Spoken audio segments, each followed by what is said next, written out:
Depuis un an, dans ce salon de coiffure de Limoges, les salariés utilisent des ciseaux ergonomiques sans anneaux.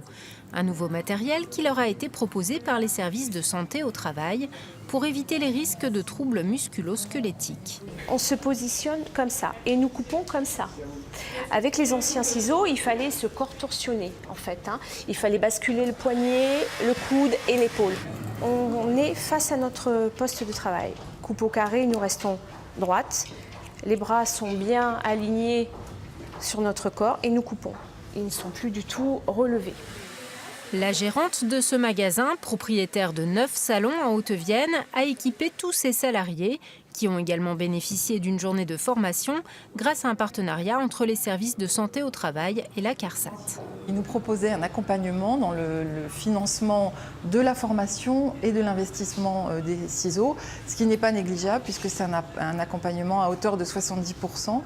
Et quand on forme beaucoup de collaborateurs comme moi, je vous assure que c'est confortable. Et quand en plus il y a un résultat aussi positif, vraiment je le conseille à tous les coiffeurs.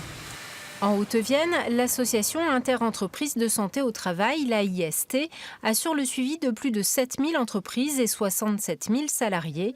Le médecin du travail n'est plus le seul interlocuteur. C'est toute une équipe qui entoure le médecin du travail et qui est composée d'ergonomes, de psychologues du travail, de toxicologues et bien d'autres, et qui va permettre de mettre en place d'abord l'évaluation des risques et puis ensuite de conseiller l'employeur sur le développement de plans de prévention. Prévention, mais aussi adaptation du poste de travail. À 55 ans, Jean-Luc a bénéficié du nouveau dispositif de maintien dans l'emploi. L'ancien boucher de ce supermarché s'est vu proposer un reclassement après une opération liée à des problèmes d'arthrose cervicale. À la suite de ça, j'avais du mal à porter du poids et très difficile à pencher ma tête dans la vitrine. Après 40 ans de métier dans la boucherie, donc j'ai plongé beaucoup la tête dans la boucherie. Et puis on m'a reclassé en caisse, on m'a proposé la caisse, donc après j'ai accepté.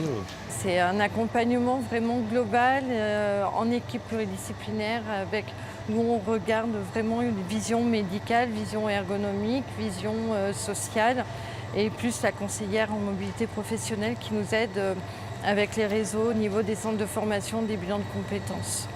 Depuis la création de ce service en 2015, entre 50 et 100 salariés en Haute-Vienne ont bénéficié chaque année du dispositif de maintien dans l'emploi.